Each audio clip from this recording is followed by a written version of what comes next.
Tak, gaji dia berapa? Ah, saya sampai sekarang tak tahu gaji dia berapa tau. Okay.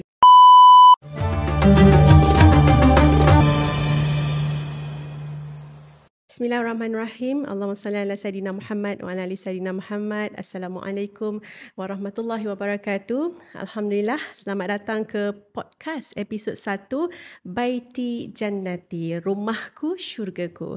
Saya Akmal Abdullah dan ini adalah ruangan santai sebenarnya, tapi bermakna untuk kita bincangkan soal rumah tangga, kasih sayang, suami isteri insya-Allah dan panduan Islam dalam kehidupan berumah tangga. Hari ini sedikit istimewa. Episod pertama ni kita bawakan suami saya sendiri insya-Allah untuk kongsikan peranan seorang suami bukan sekadar mencari nafkah tapi imam, pemimpin.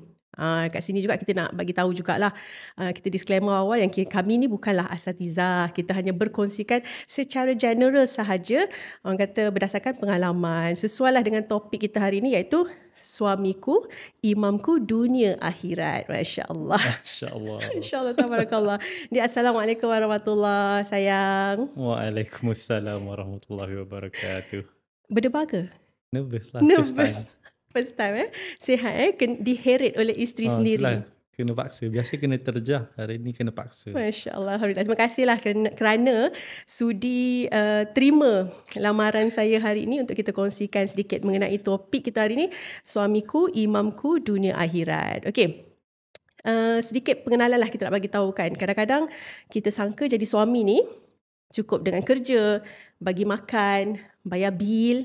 Tapi sebenarnya peranan suami jauh lebih besar dan mulia. Okay? Suami bukan sekadar ketua rumah tapi dialah juga yang Allah amanahkan untuk bimbing keluarganya ke syurga. Jadi hari ini kita nak tanyalah beberapa soalan kepada suami saya sendiri. Soalan senang tau. InsyaAllah soalan senang. Dan juga untuk para suami yang mendengar, insyaAllah mungkin dari sini kita semua boleh sama-sama muhasabah dan juga belajar. Mana yang baik kita ambil sebagai pedoman dan juga pelajaran insyaAllah. Mana yang tak baik tu kita jangan ikutlah. Kan? Lupa nak kenalkan suami saya. Baik, namanya... Saya dah famous tau. InsyaAllah. Susah tau buat podcast dengan suami macam ni. Okay. Farid Hamshi. Ya, saya. Baik, Alhamdulillah. Dah ready ke soalan pertama? Boleh lah. Nak betulkan keadaan duduk dulu bagi... Sejuk lah, cik. Tiba jadi sejuk kan. Okeylah, soalan pertama kita kan. Pada pandangan sayang sendirilah. Apa makna sebenar menjadi seorang suami dalam Islam? Susah juga soalan ni. Soalan pertama pun dah susah. Macam mana ni? Okay, bismillahirrahmanirrahim. Rasanya sebelum ni tak tahulah macam mana definisi tu. Tapi bila dah berbual, berbincang dengan kenalan-kenalan dalam circle kita, mungkin kalau nak dirangkumkan untuk explain yang lebih senang, saya tertarik dengan perkataan kuam tu. Macam mana tahu I nak tanya pasal tu? Okey, teruskan. Silakan. Kuam, baik. So kuam tu dia daripada surah An-Nisa ayat 34 kalau tak silap. Betul. So ni conversation dengan Ustaz Aidil. Betul. Masa tu. So somehow terkeluarlah perkataan kuam ni. Kuam, betul. So bila dah terkeluar perkataan kuam ni, mulalah research sebab first time dengar kan. Kalau sebelum ni baca pun tak tahu that is the words. Dia main baca je. So bila dah buka balik dah baca. So rasanya kalau ikutkan definisi suami dalam Islam, dan bila reflect balik, mungkin itu adalah terbaik untuk menjadi definisi dan juga untuk menjadi guide lah, panduan untuk lelaki sebagai suami ni menguruskan hidup dan keluarga. So kuam biasanya banyak interpretation, tapi Kalau nak di summarize kan, dia jadi 4 lah, 4 benda. Satu, dia sebagai dia sebagai seorang yang memberi, ataupun dia sebagai seorang, dia bukan, dia a mixture of menyediakan, menjadi protection, menjadi authority, tapi dia bukan to the fullest. Contoh, dia bukannya menjadi authority se-authority-nya. Betul. Dia kena balance. So kalau nak lebih senang, probably pegang kepada 4 benda lah. Sebagai Kuam ni, dia memberikan protection. Dia bukan memberi, dia menyediakan protection. Dia menyediakan, dia menjadi provisions ataupun memprovidekan. Dia menjadi leader, memberi leadership. Dan last sekali probably memberi support lah. Support. So first kali protection tadi tu sebagai ada perkataan sendiri, memberi perlindungan daripada semua benda lah, fizikal ke, mentally ke, duniawi ke, akhirat ke. So luas lah juga protection ni. And then provide pun, provisions pun kepada semua, keseluruhannya. Baik. Daripada duniawi, akhirat, keuangan, emotionally, masa, mendengar, semualah provide. And then leadership pun memimpin lah. So bila memimpin ni, ada yang kadang-kadang kena tegas, ada kadang-kadang kena bijak. And then last kali support. Semua kita memerlukan support lah. Betul. So rasanya kalau follow 4 benda tu, always berpandukan kepada 4 benda ni, insya-Allah kalau tak perfect pun akan bantu untuk lelaki-lelaki ataupun suami menjadi lebih mudah untuk perbaiki. Bertanggungjawab, perbaiki. Baik. So sebab kalau tak ada guide, mungkin kita tak tahu apa nak dibaiki, apa nak diimprovekan. So betul. Mungkin itu adalah salah satu cara lah. Mungkin banyak lagi cara lain. Betul. Based on I punya pengalaman ataupun bila fikir-fikir balik, mungkin itu adalah kena dengan apa yang kita lalui. Faham. Baiklah. Panjang juga sebenarnya. Walaupun dalam susah-susah tadi dapat juga jawab, Masya Allah. Baik. Bercakap pasal Qawam ni, kalau sempat saya tengok dekat sini, yalah, ciri-ciri lelaki Qawam ni, kalau ikutkan kebanyakan di antara wanita dekat luar sana pun memang mencari suami yang ciri-cirinya Qawam lah. Maksudnya berkepimpinan, bertanggungjawab, memelihara kehormatan isteri, kemudian melindungi ahli keluarga, itu antaranya lah. Makna kata kita nak cari seorang lelaki yang memang betul-betul bertanggungjawab di dalam rumah tangga. Tapi bila kita flashback balik 13 tahun yang lampau. Sudah. Inilah perempuan suka je flashback. 13 tahun pun dia ingat. Taklah, kita nak ceritakan maksudnya. Kita yang dulu bukan kita yang sekarang. Apa yang I cuba maksudkan ataupun saya cuba sampaikan adalah di awal perkenalan kita pada tahun 2011, sebelum kita berkahwin, semestinya macam saya sendirilah, saya dalam dunia hiburan, semestinya saya bukan seorang yang orang kata berhijrah sampai ke tahap yang macam sekarang, walaupun sekarang masih lagi bertatih dalam penghijrahan. Tetapi pada waktu itu kita sama-sama orang kata anak muda, jiwa muda. Jadi bagaimana sebenarnya penerimaan? Apa yang you nak ataupun apa yang menyebabkan you rasa you tertarik dengan I sebenarnya pada waktu tu? Cuba Mas, silakan. Bahaya ni. Macam you cakap tadi, kita masa tu muda.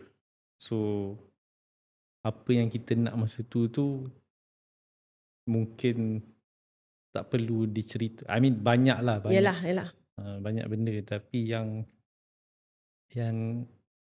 signifikan, yang probably paling penting yang boleh diceritakan, adalah keakraban you dengan family. Faham? Your closeness to the Mm-mm. family, your priority is your family. Mm-mm. And macam you tahu, my family pun is all about family. Betul?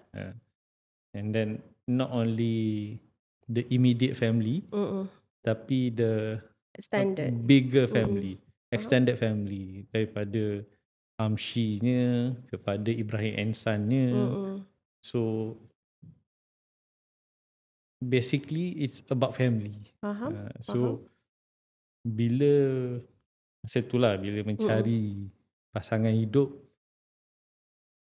always nak mencari yang boleh segerak lah. Faham? Maknanya Bersama. kalau I pentingkan family, I nak my wife pun pentingkan family juga. Faham? And then bila kahwin, bukan family I je. Bukan bila I nak pentingkan family I, my wife kena pentingkan family I. But bila kahwin dengan family. So your family is become my family. Betul. And my family become your family. So kalau you rapat dengan family you, insyaAllah I pun boleh rapat dengan family Betul. you. And then you pun faham bila I perlu dahulukan family daripada benda-benda lain. Betul. Faham? Sebab masa tu itu je lah yang probably yang boleh diketengahkan hari ni. Faham? Yang lain-lain tu mungkin tak relevan lah. Yalah, untuk faham. sekarang ni. Betul. Mungkin berdasarkan kecantikan ke, berdasarkan appearance ke, itu different story lah. Itu different story lah. Itu different story mungkin, lah. mungkin masa tu adalah itu yang menjadi ruler dia. Betul. Tapi betul. What I remember first kali is that one lah. Faham. Masya Allah. Because kalau you ingat, soalan I ya, okay. I tanya soalan tu, I was expecting a different answer. Okay. Ya, okay. I tanya, apa beza you sebelum AF dengan selepas AF? I was expecting macam, best lah sebab ramai famous peminat, lah, macam tu lah. Macam, glamour kan. Tapi jawapan you adalah, I bersyukur sebab lepas AF tu, I dapat tolong family I boleh meningkatkan taraf kehidupan family. Betul? So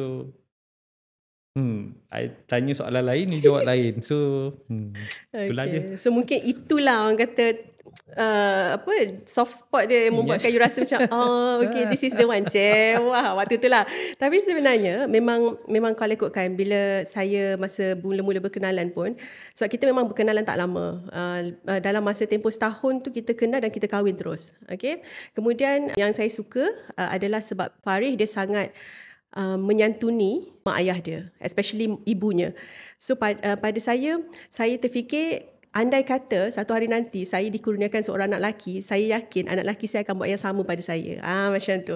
So that's why it's very important untuk saya rasa kita kena tengok betul-betul background family kan, kita kena kenal, macam tu lah. Pentingnya ta'aruf lah. Tapi pada waktu tu kita belum lagi belajar perkataan ta'aruf tu kan. But Alhamdulillah hari ni kita belajar dan kita tahu. Okay, itu yang pertama. Yang seterusnya lah, tadi soalan pertama, ni kedua. Soalan seterusnya kita nak tanya lah. Penghijrahan, kita tahu kan macam dulu memang kita, macam saya pun, macam I pun jenis yang pakai walaupun bertudung tapi still pakai masih lagi seluar jeans yang ketat, skinny, masih lagi pakai baju yang mungkin tak menutup pinggul kan. Jadi semua tu adalah proses penghijrahan. Even you sendiri pun waktu dulu pun mungkin masih lagi mengenakan seluar pendek. Bila cakap mengenai penghijrahan, kebanyakannya kita bercakap mengenai orang wanita. Kan, penghijrahan seorang wanita. Dari tak bertudung, dari mungkin dulu pakai ketat-ketat, sekarang dah pakai longgar-longgar. Tapi sebenarnya, kalau I tengok sebenarnya sebagai seorang suami ataupun lelaki, dia pun kena tahu batas-batas aurat dia. Contoh, kalau dulu mungkin dia berseluar pendek, main bola dan sebagainya. Tapi bila dia dah belajar, jadi mungkin dah mula pakai tights, kan? Jadi mungkin kat situ orang tak berapa nak ambil pandang berat. Macam tu. Pandangan you sendiri bagaimana? Bagaimana you, seorang yang dulu pakai ikut suka je, seluar pendek and everything, but you change everything. Okay, before that disclaimer Akmal punya penghijrahan ni bukan saya paksa, dia sendiri je. Okay, baik.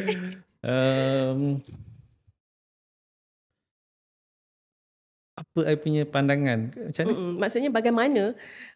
Maksudnya ialah you sendiri daripada yang dulu boleh berhijrah seperti sekarang, dari segi menjaga aurat ke, dari segi everything. So bagaimana you boleh berikan pandangan? Maksudnya bukan kita letakkan benda tu hanya pada wanita sahaja, tapi sebagai seorang suami juga kena tahu batas-batasnya. Macam tu. Saya punya pengalaman, I punya pengalaman sebagai manusia, kita like it or not, mengaku ke tak mengaku, kita judgemental. Ya, okay. Fitrah kita. Fitrah. Kok mana-mana pun judgemental. Whether judgemental tu bagus ke tak bagus ke is different story. Tapi bila being judgemental, bila tengok macam saya cakap, it's always about perempuan yang kena berhijrah daripada tudung pendek ke tak pakai tudung ke apa ke, kepada menutup aurat sesempurnanya. So I'm being a judgemental person.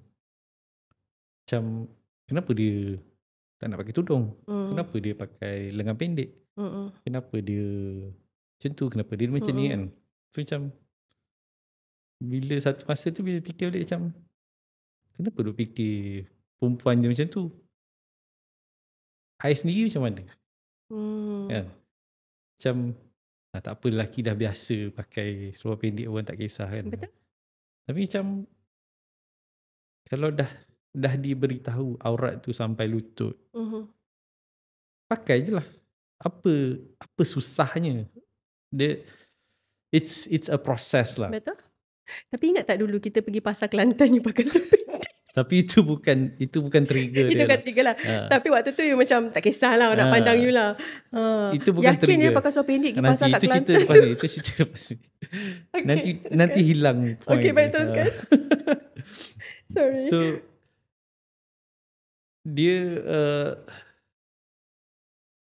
dia menjadi kenapa susah sangat nak tutup kan? Nak pakai je lah seluar panjang. Sebab apa nak cakap panas? You pakai pendek pun panas juga. So apa reason dia? Tak ada reason. And then nak nampak cool. Different kind of cool lah. I mean mungkin sebab dah lalui benda tu, mungkin dah boleh mengenepikan rasa nak pakai seluar pendek tu. Baik. Mungkin sekarang pun ada rasa nak keluar pakai seluar pendek ke apa ke, tapi alah dah pakai dah sebelum ni dah macam and then tak mengikut yang sepatutnya, so boleh lah nak gerakkan hati sikit. But I would understand kalau yang muda-muda masih lagi nak pakai. So point dia kena cari, kena muhasabah diri lah kot. And then kena belajar kena kot. Belajar, kena muhasabah diri, kena tanya apa yang kita nak lah kot. Faham, betul. Dia different orang, different triggers. Faham. Tapi untuk mendapatkan titik permulaan trigger tu, you kena buat something. That something probably muhasabah diri, reflection, and related to your goal in life lah. Kalau your goal in life is entah ke mana-mana, mungkin tak ke arah hijrah tu kan. So Macam itulah. Maknanya ada tujuan hidup lah. Betul. Dan barulah kita jumpa apa yang kita nak. Tujuan hidup tu pun kena tujuan yang betul lah. Yang betul lah. Betul. Kalau tujuan hidup kita nak jadi famous macam Bollywood or Hollywood rockstar ke apa ke semua, begitulah jadinya. Betul, kan. Betul. So, setuju. And mungkin kalau kita sebagai orang Islam sepaling-paling teruk pun, katalah contoh masa muda lagi nak benda-benda yang famous, benda-benda yang cool, benda-benda ni, jangan pegang kepada, jangan tinggal solat, jangan lupa doa. Betul. So daripada doa, daripada solat, itulah yang akan membetulkan tujuan hidup yang betul. Faham betul. Yang tinggal solat tu betul. Sebab mungkin kalau dulu, zaman kita dulu, mungkinlah solat tu tidak 5 waktu kan. Dia sebenarnya dalam kata penghijrahan ataupun kita nakkan tujuan kehidupan yang betul ni, yang pertama, solat tu kena perbaiki, solat tu kena betul, kena cukupkan 5 waktu, insya-Allah. Kemudian kita minta doa banyak-banyak pada Allah untuk kita tetapkan iman kita, tetapkan hati kita. Sebab sekarang ni kita di akhir zaman yang penuh dengan ujian, yang penuh dengan fitnah akhir zaman. Jadi kita kena pilih kehidupan bagaimana yang kita nak. Adakah kita, sebab dia dua je, pengakhiran kita dua, sama ada kita dapat redha Allah ataupun kita dapat kemurkaan Allah. Jadi apa yang kita nak? Kita mestinya nakkan redha Allah. Dan semestinya bila nak redha Allah tu, kita kena berhijrah ataupun kita kena berusaha. Inilah ikhtiar kita ataupun inilah usaha kita untuk orang kata mengejar ataupun mencari redha Allah yang semua orang nakkan syurga. Kan? Tapi bila you cakap pengakhiran kita ni ada dua. Keredaan ataupun kemurkaan. Setengah orang, mungkin, bukanlah setengah orang, tak payah bagi tahu orang lain. I sendiri, sebelum ni mana ada pernah terfikir. Tak terfikir pun. Pengakhiran ni akan ada dua ni je. Betul. Bukan nak kata ada pengakhiran yang lain. Tak pernah terfikir pun yang pengakhiran kehidupan ni ada dua sahaja. Keredaan ataupun kemurkaan. So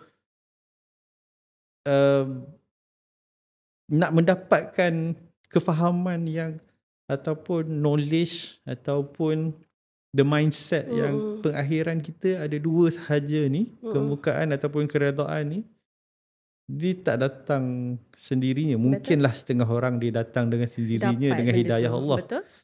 Tapi kadang-kadang kita kena berusaha lah. Betul.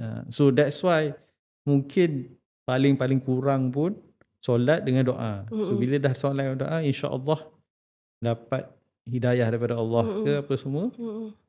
Dan barulah mungkin bukan direct doa terus dapat hidayah. Mungkin daripada doa atau solat ni terus dapat circle yang betul dulu. Betul. Terus dapat rasa bersalah. Mungkin dapat rasa tergerak hati nak buka YouTube ceramah. Betul. Tergerak hati nak duduk dalam majlis ilmu. So banyak cara lah. Betul. Banyak cara dan banyak step, dan tak semua orang akan lalui step yang sama. Tak semua orang akan lalui bilangan step yang sama. Mungkin orang tu yang jalan jauh tapi dia sampai tempat sama. Betul. Mungkin orang tu terus 2-3 step terus sampai dah. Betul. Penghijrahan dia. Ataupun mungkin dia one by one. Ataupun 1, 3, 5, I don't know. So it depends. So sebab tu I rasa if I were to advise my old self, dua tu je lah. Sebab kita tak tahu, nak advise benda lain pun tak tahu jadi macam mana. So at least solat, doa. Betul. Faham? Solat dan juga doa. Baik. Kalau bercakap mengenai penghijrahan kita lah kan, macam seingat I, waktu tu untuk diri I lah. Untuk diri I tu, waktu tu triggered adalah pada tahun 2021 yang kita pergi umrah selepas COVID dengan Ustaz Syahrizan tu. For the first time. Iaitu adalah second umrah kita. First time umrah kita 2015-2014 macam tu. And then second time is dengan Ustaz Shah tu after COVID 2021, yang mana umrah tarbiyah itu sangat-sangat memberi kesan pada diri saya sendiri. Dan at that moment yang membuatkan saya rasa sangat-sangat macam macam mana nak cakap, macam ya Allah, macam teruknya aku sebagai umat Nabi Muhammad sallallahu alaihi wasallam yang sayangkan umat dia, yang doakan umat dia setiap hari, tapi kita masih lagi begini. Tak ada usaha langsung nak dapatkan kasih sayang dia, tak ada usaha langsung nak dapatkan cinta dia, apatah lagi nak berselawat kepada dia kan. Jadi waktu tu kalau seingat saya, yang dalam banyak-banyak kisah yang paling saya trigger ataupun saya terasa sehingga ke hari ini adalah kisah berlakunya di Taif lah, yang mana Nabi dibaling macam-macam sehingga berdarah kan, dan capal tu darah tu bukan sikit-sikit, memang banyak, dan Allah beri pilihan sama ada nak tak hapuskan umat tersebut, tapi Nabi tak nak kan.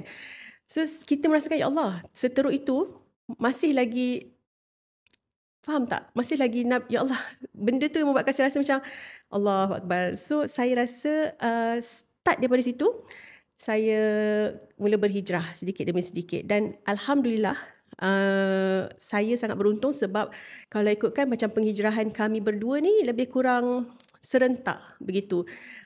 Yang paling saya ingat sekali waktu tu saya nak keluar pergi kerja, walaupun saya dah tukar-tukar sikit-sikit baju apa semua, tapi ada satu hari tu saya pakai seluar jeans, masih lagi pakai seluar jeans. Lepas tu dia tegur, dia kata, "Yang, seluar you ni ketat ni," dia macam tu.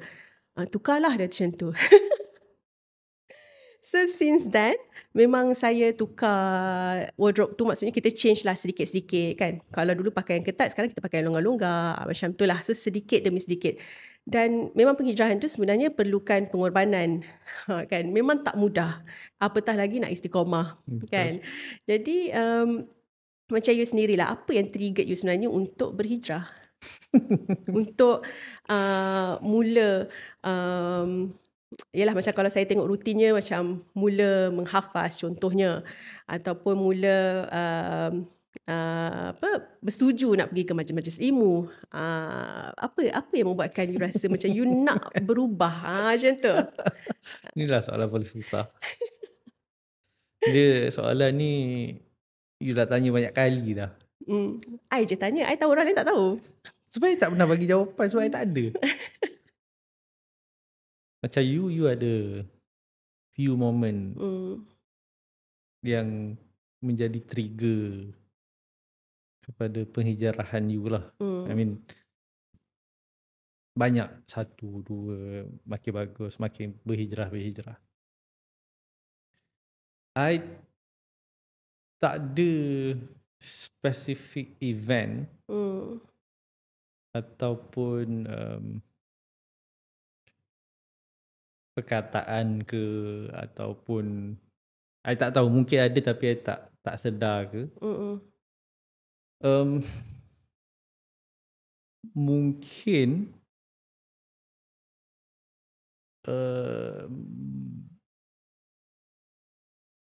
untuk menolong dalam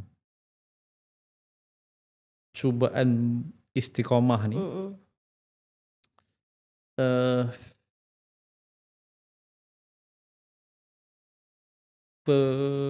apa orang cakap, bila kita reflect, bila fikir balik, what do you want in life? Not, it's more on what do I want in life? Baik.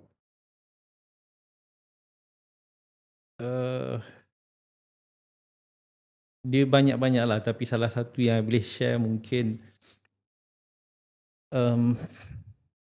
berkenaan dengan monetary, duit, gaji ke, income ke. Bila fikir balik awal-awal kerja dulu, dah dapat certain amount, macam banyak. Tapi bila tengok orang lagi atas, lagi senior, bila tahu roughly gaji dia orang berapa, macam sekarang aku tak cukup duit aku ni. But kalau aku sampai level tu, cukup lah kan. Yelah, so teruskan kehidupan. Tapi bila dah sampai amount yang sama, bila tengok balik kehidupan macam tak cukup je. Masih tak cukup? Masih tak cukup. Masih Baik. macam daripada gaji ke gaji, nak kena menunggu, macam nak kena kontrol. Macam tak adalah dulu. Oh, cukup-cukup. Kalau ada ni mesti banyak lebih kan, so relax sikit. Tapi bila dah sampai amount tu, Dah dapat lebih pun masih tak cukup? masih tak cukup juga. Faham? Lepas tu naik lagi tak cukup juga. Tak cukup juga, tak pernah cukup. So bila jadi macam tu, fikir balik, kenapa tak cukup sebenarnya?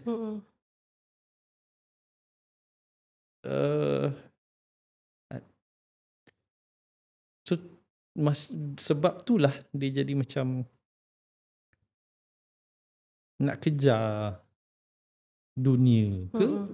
Dia tak adalah direct pasal benda kejar dunia ke kejar akhirat. Betul. Tapi dia macam kenapa tak cukup? Faham. Adakah sebab nafsu nak barang-barang, ataupun tak cukup, tak pandai manage ke? So bila reflect banyak-banyak tu, mungkinlah macam-macam conclusion. Tapi salah satu adalah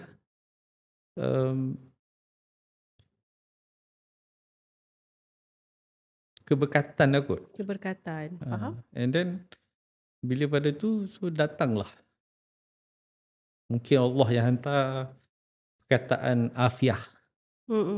Apa makna afiah? Afiah adalah dia bukan, dia semua, merangkumi semua. Kesihatan yang bagus, ketenangan, kecukupan, keberkatan. What you need, it will be there. Yeah. And afiah juga, my definition lah, mungkin salah, I don't know, but afiah juga bukan setakat yang income, yang bukan yang incoming, yang masuk, but it's also the want, the desire tu. So kalau ada afiah tu, your desire pun Allah akan control lah kot. Faham. I definisikan begitulah. Faham. Maknanya bila dah minta kecukupan ni, afiah ni, the best word that I can think of, afiah is kecukupan lah. In every Qanaah, kecukupan. Qanaah lain. Qanaah dia bersyukur dengan apa yang ada. Dia lain sikit lah. Tapi afiah ni, bila Allah nak bagikan keafiatan kepada you ni, you punya kehendak tu pun dikontrol. Ada kalau kehendak tu yang bagus untuk you, akan adalah cara benda tu datang. Faham? Not necessarily because you kerja, you dapat gaji, you boleh beli. Tak. It's because Allah dah tentukan, Allah nak bagi. Betul. Kalau mungkin orang bagi hadiah. Betul. Mungkin duit yang you dapat cukup untuk beli something yang you nak, sebab barang-barang lain tak payah di spend. Contoh, rumah tak rosak, kereta tak rosak, anak tak sakit. So that is my definition of afiah, kecukupan. And bila dah Allah hantarkan conversation tu ke telinga I untuk mendengar perkataan afiah, untuk mendengar dan untuk gerakkan hati I untuk explore apa maksud afiah ni,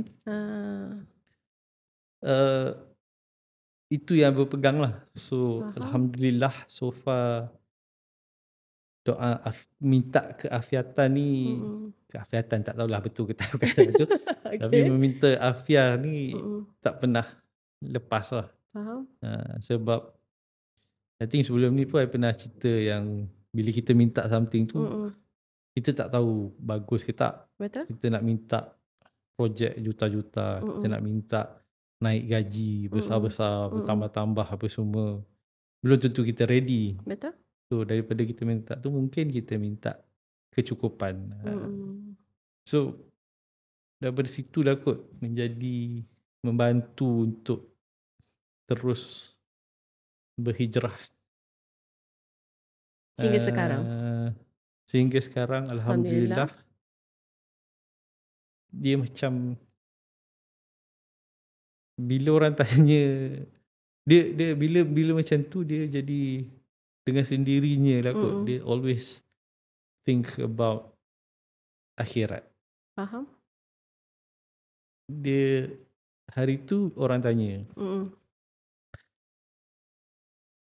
apa minat? What is your hobby? I tak ada jawapan. Okay. Sebab kalau jawab betul kan poyo pula jadi. Faham? Sebab salah jadinya. Baik. Aku minat belajar pasal akhirat.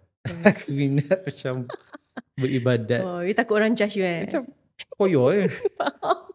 Tapi bukanlah nak cakap benda tu. Yelah. Sebab bila buat something tu macam bukannya minat sangat buat tu sebab minat yang dulu lain. Dulu when I main bowling dulu. So memang minat. So itu yang macam nak main bowling sebab minat. Boleh spend kan. Ataupun bila berkebun sebab minat. Tapi sekarang bila minat pun minat setakat tu je lah. So susah nak jawab. So macam itulah. Faham. Setiap orang dia akan ada berbeza dia punya penghijrahan dia ataupun definisi masing-masing. Apa yang boleh kita cari ataupun kita gali sesuatu yang mungkin boleh trigger kita ataupun boleh menjentik hati kita untuk mendekatkan diri kita dengan Allah Subhanahu Wa Taala. Okey, berbalik kepada baiti jannati, rumahku syurgaku. Semestinya setiap perkahwinan inginkan rumah yang bagaikan syurga. Sebab apa? Kita sebagai seorang wanita semestinya inginkan seorang suami yang dapat membimbing, yang dapat mengajar ilmu yang ada untuk membimbing sebagai seorang isteri. You lagi hebat. Apa dia? You lagi hebat. Ya Allah, hadza min fadli Rabbi. Tapi sebenarnya topik tadi, kita punya topik adalah suamiku imamku dunia akhirat. Jadi sebagai seorang suami lah kan, ada macam ini yang rakan-rakan saya lah, rakan-rakan I yang kebanyakannya macam Akmal, macam mana mungkin you boleh kongsikan nasihat, okay? Isteri nak berhijrah, isteri dah mula berhijrah, penghijrahan. Tapi suami masih lagi di takut yang lama. Maksudnya, kalau macam saya cakap tadilah, isteri dah mula mungkin pakai pakaian yang lebih sempurna, menutup aurat. Tapi suami masih lagi pakai seluar pendek. Macam tu. Jadi, soalan dia, macam mana dia nak buat? Sebagai isteri, adakah patut dia tegur ke? Atau bagaimana secara generalnya? Pertama sekalinya, Alhamdulillah lah. Macam you cakap tadi, kita punya penghijrahan ni, jenis penghijrahan kita ni di waktu yang sama, bersama-sama lah. Alhamdulillah. Alhamdulillah.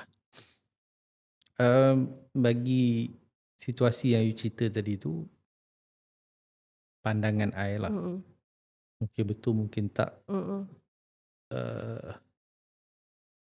Berbalik kepada yang awal-awal tadi, doa. Itu je. Itu yang paling penting. Doa, minta dengan Allah. Maksudnya isteri ni berdoa? Isteri berdoa lah. Dalam kes yang you cerita ni, isteri berdoa lah. Tapi kalau a different side of the story, kalau suami yang berhijrah, isteri belum. So suami lah kena berdoa. Baik, so either one lah, sama. First sekali doa. Kedua, tak salah kalau nak mengajak ataupun mengajar ataupun menasihat. Cumanya kena bijak dan kena pandai. Mungkin boleh belajar cara-cara dia, boleh membaca ke ataupun boleh tanya orang-orang yang lebih pakar.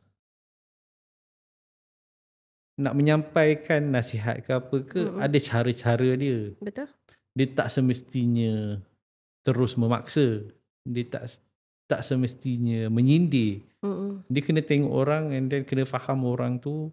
Ini adalah communication skill lah kot. So you have to find a way what is the best method to advise, to ajak, to mungkin some pasangan dia menyindir works for them. Some mungkin kena pandai macam buat-buat bertanya. Baik. Some mungkin kena paksa. Some mungkin kena terjah. You cakap you kena terjah ke? Okay. Sebab bila pairkan dua ni, insya-Allah satu, kita either one lah, kita usaha dulu ataupun tawakal kemudian. Tawakal tu doa, ataupun doa dan usaha hand in hand lah. Tak semestinya ikut turutan ke, tapi sekaligus. So kita usaha dan kita tawakal. Sebab ayat yang I selalu dengar, sampaikanlah walaupun satu ayat kan. So sebab apa ayat tu macam tu adalah Allah suruh kita sampaikan je. Sama ada orang tu, tak kira lah pasangan kita ke, orang lain ke, kawan ke, nak dengar ke tak, nak ambil ke tak, nak berubah ke tak, itu kita serah kepada Allah. Sebab hidayah ni milik Allah. Betul.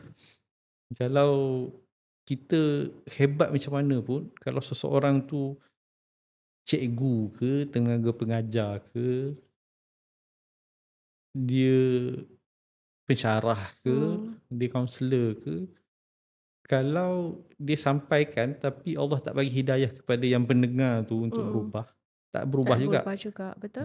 So nasihat dia doa dan sampaikanlah nasihat, usaha je lah.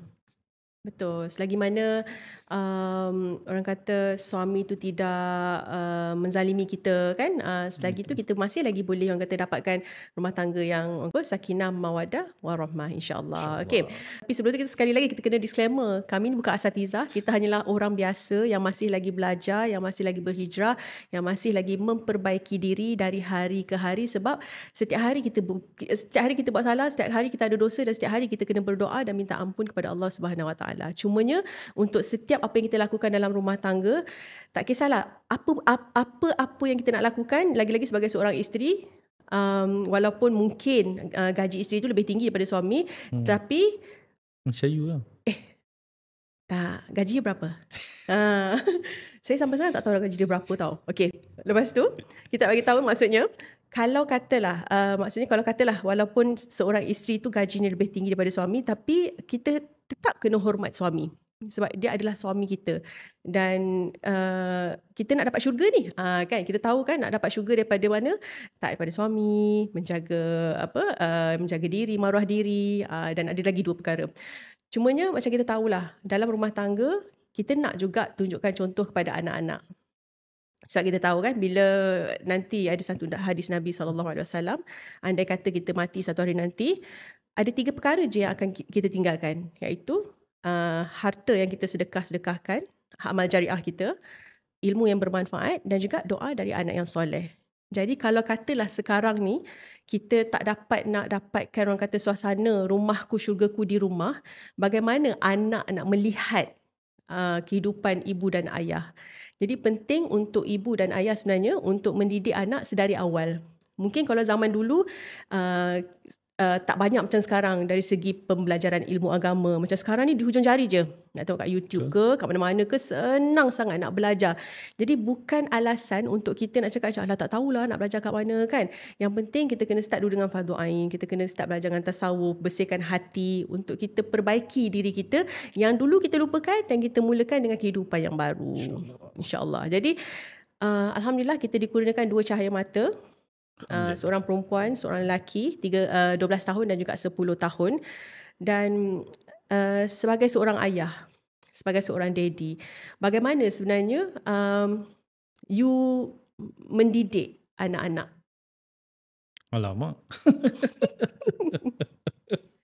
Cara you untuk membesarkan anak-anak yang you rasa nanti andai kata satu hari nanti bila time dia pula nak berkahwin, dia boleh berikan qawam tu pada isterinya.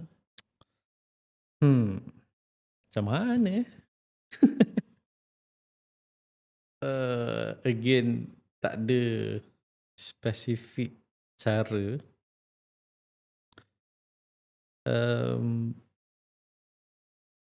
Dia terletak dengan sendirilah dalam kes kita ni. Dengan kita, alhamdulillah, kita punya penghijrahan ataupun penambahbaikan kehidupan kita ke arah yang betul. InsyaAllah. Itu of course untuk menjadi role model lah, untuk menjadi contoh.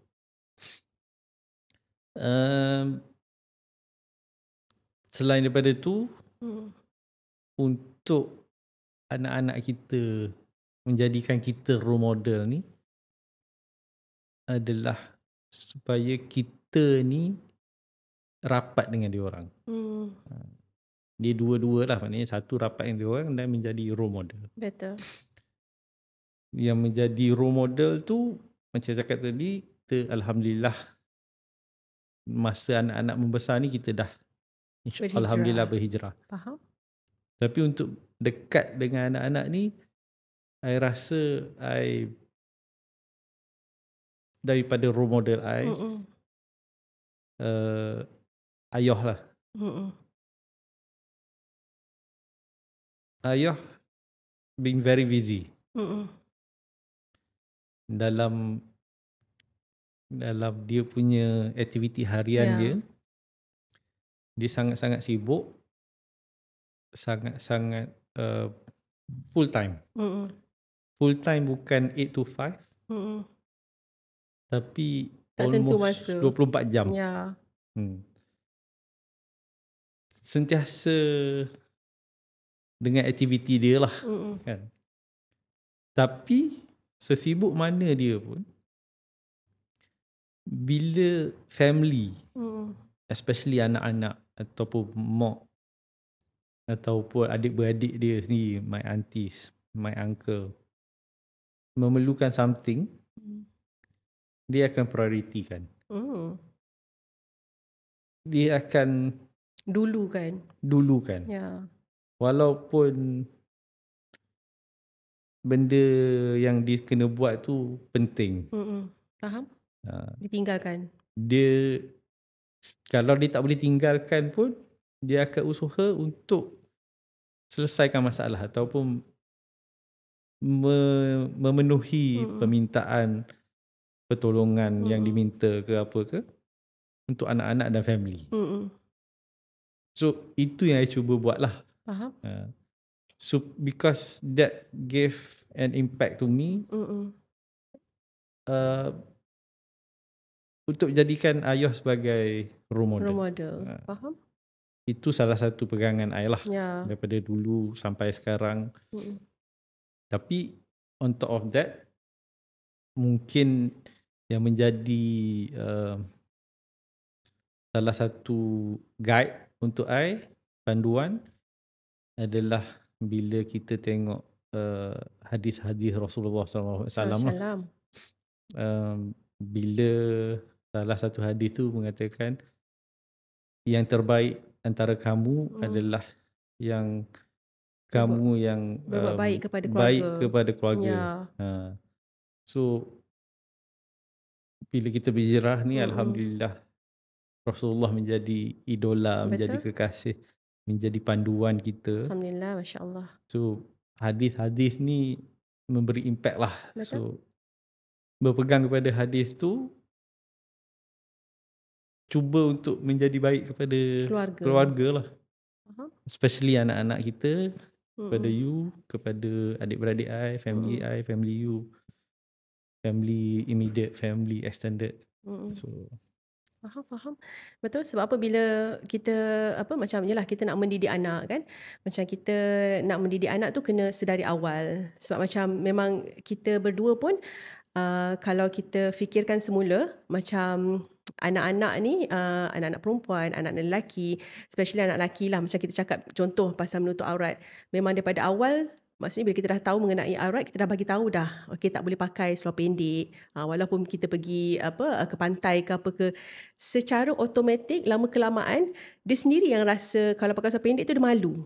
Dia segan dan dia tahu. Dia sendiri cakap, "Mami, tak boleh lah aurat."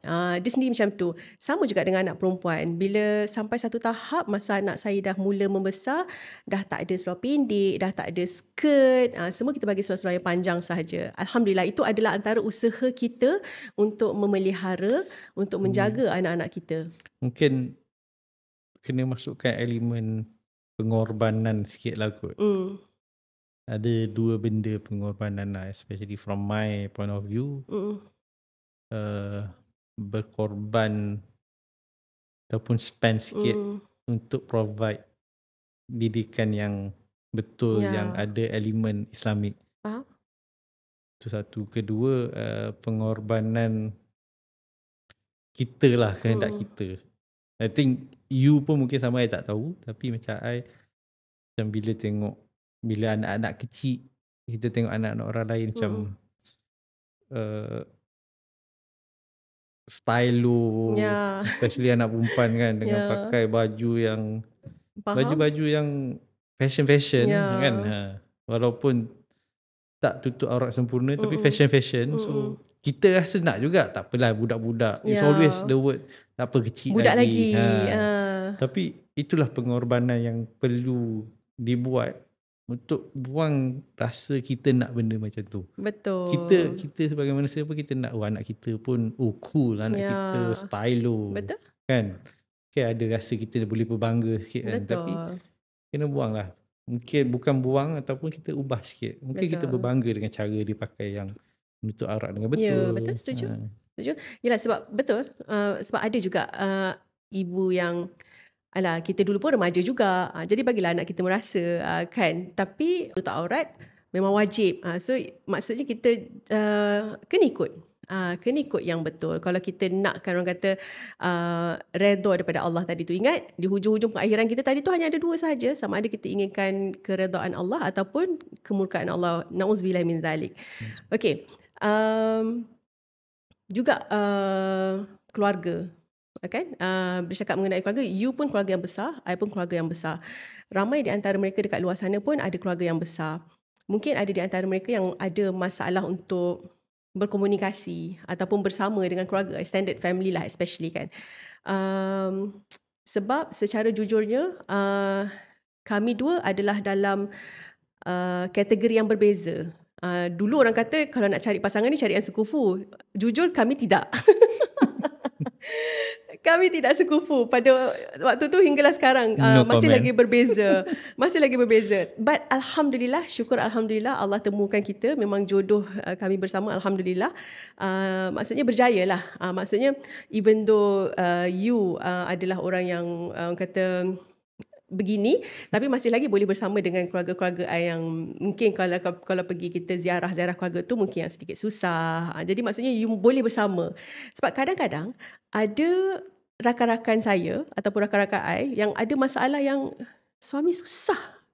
Suami susah nak turut serta. Macam kadang-kadang ada yang sampai tak apa, you pergi je lah dengan keluarga you. Tak nak ikut, suami tak nak ikut ni. Kan, mungkin you boleh berikan sedikit, orang kata bukanlah nasihat tapi macam pandangan you macam mana nak buat sebenarnya kalau ada suami yang macam tu. Dia tak susah nak jawab sebab dia bergantung kepada individu tu sendiri. Mungkin boleh share lah kot. This is not a solution, but one of the way we can look at this is kena betulkan mindset yang macam mana nak cakap, nak sampaikan benda ni. Setengah orang rasa macam tu adalah sebab dia rasa ataupun seseorang tu rasa dia entitled. Faham?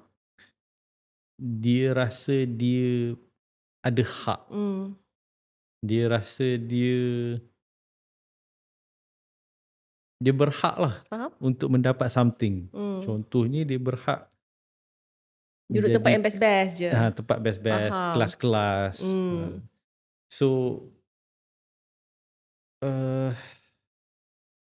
kena tengok balik, kena faham balik konsep dia adalah semua benda ni bukan kita punya.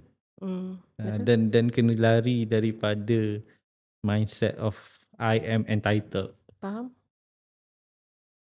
Sebab semua benda dalam dunia ni kita punya ke bukan kita punya ke, bukan kita punya. Semua benda ni bukan kita punya. Semua pinjaman daripada Allah, kurniaan Allah, rezeki daripada Allah. Betul. Be it benda harta, benda fizikal, atau benda mentally, benda kejadian ke, benda fikiran ke, paras rupa ke, semua tu adalah hak Allah. Betul. Allah bagi pinjam je. Dan kalau dapat betulkan mindset macam tu, insya-Allah tak adalah benda tu, tak adalah masalah macam tu. I don't know. Maybe it will help. Sebab it's not mine. Why do I want to be arrogant? Why do I want to sombong. Betul. Sombong. Exactly. Sombong is the word. Yes. So try to get away from feeling entitled.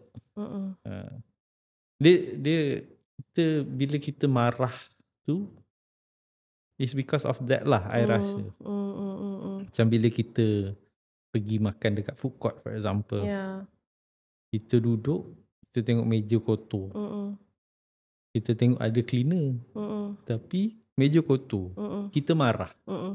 Sebab kita rasa kita entitled to have a clean table. Faham? Because kita bayar. Faham? Ataupun kita makan, kita tinggal atas meja, kita rasa kita entitled. Biarlah orang angkat kontak aku tu. Sebab kita dah bayar service charge apa semua, biarlah dia orang angkat. Faham? Biarlah dia bersihkan meja tu. Because we feel entitled. Itulah masalah dia sebenarnya, I rasa lah. Mungkin itulah boleh menjadi something untuk ditukarkan ataupun diimprovekan supaya tak menjadi masalah-masalah itulah. Betul, bila ada kesombongan dalam diri kan, itu yang menyebabkan kita rasa entitled. Bila entitled tu yang menjadi sombong. Faham? Okey. Faham. Dia rasa aku dah pakai handsome, aku gaji besar, aku tak bolehlah duduk dekat rumah, pergi rumah setinggan contohnya. Aku entitled to be respected. I entitled to be treated macam king. So itulah menjadi sombong. Faham. Ingat, tak ada satu pun dalam dunia ni adalah kepunyaan kita. Semuanya kepunyaan Allah Subhanahu Wa Taala. Apa benda yang kita sayang, hatta benda-benda yang kita sayang sekalipun, tak ada satu pun yang akan menjadi hak kita. Sebab semuanya adalah hak milik Allah Subhanahu Wa Taala. Bila-bila masa je kalau Allah nak ambil, tu Allah akan ambil. Last, sebelum kita... Last dah. Sekejap. 5 minit apa? Cik, Amai belagak Okay. Sedikit lah orang kata sebagai seorang yang dah berkahwin 13 tahun kan, walaupun masih baru lagi usia 13 tahun tu, semestinya dalam rumah tangga bergaduh, bukanlah bertikam lidah, bergaduh, salah faham, tu semua normal. Kalau macam cerita Korea semua tu yang mana-mana je tu, tipulah tu kan. Confirm ada. Cumanya bagaimana kita react atas kejadian ataupun situasi tersebut, bagaimana kita as a isteri, as a suami boleh ada conversation ataupun ada apa conversation bahasa Melayu? Perbualan. Maksudnya ada conversation bersama, kata-kata sepakat, insya-Allah kita akan dapat satu orang kata tujuan yang sama. Sebab saya suka sharekan satu benda ni, satu poster ni, yang mana satu poster 3 segi tu, bawah tu adalah suami dan juga isteri. yang mana semakin you beribadat kepada Allah Subhanahu Wa Taala, insya-Allah semakin rapat rumah tangga you, semakin orang kata dapatlah syurga dalam rumah tangga tu, insya-Allah. Jadi semestinya apa yang kita nak buat dalam rumah tangga ni adalah berdasarkan perintah Allah Subhanahu Wa Taala. Selagi mana apa yang kita buat dan apa yang kita pilih dalam rumah tangga ni nakkan redha Allah, sebelum buat sesuatu kita fikir dulu, kalau aku buat macam ni Allah redha tak? Kalau aku buat macam ni Allah redha tak? Kalau aku keluar tanpa izin suami aku tipu, Allah redha tak? Contohnya, kita kena fikir benda tu saja. InsyaAllah lama kelamaan dia akan jadi kebiasaan dalam diri kita, kita tanam dalam diri kita, dan akhirnya setiap yang kita buat, setiap kita lakukan adalah kita nak pahala je. Macam tu. Kita tak nak dah dosa. Sebab apa? At the end of the day, semua di antara kita nak masuk syurga. Jadi, kalau nak berkumpul bersama-sama dekat dalam syurga, insya-Allah kita ubah cara kita. Kita cuba jadi insan yang lebih baik dari sehari ke sehari. Kalau hari ni dah baik, esok kita jadi lebih baik lagi, insya-Allah. Kita tambah sedikit, kita upgrade sedikit kebaikan setiap hari. Soalan yang terakhir, sedikit nasihat ataupun sedikit orang kata pesanan kepada mereka yang nak berumah tangga ataupun yang baru sahaja pengantin baru. Tak layak nak bagi nasihat. Taklah kata-kata manis je lah. Mungkin berbalik kepada poin awal-awal, jadi solat dan doa. Daripada solat dan doa, insya-Allah akan diberikan petunjuk, diberikan guidance, diberikan hidayah, diberikan taufik daripada Allah Subhanahu Wa Taala. InsyaAllah, amin. Untuk buat benda yang betul. Walaupun masa dibuat tu masih belum sempurna, tapi kalau kita terus doa dan solat, InsyaAllah akan dibetulkanlah urusan kita. Kalau kita perbetulkan, sebab solat ni adalah hubungan kita dengan Allah. Dengan Allah, betul. Doa pun hubungan kita dengan Allah.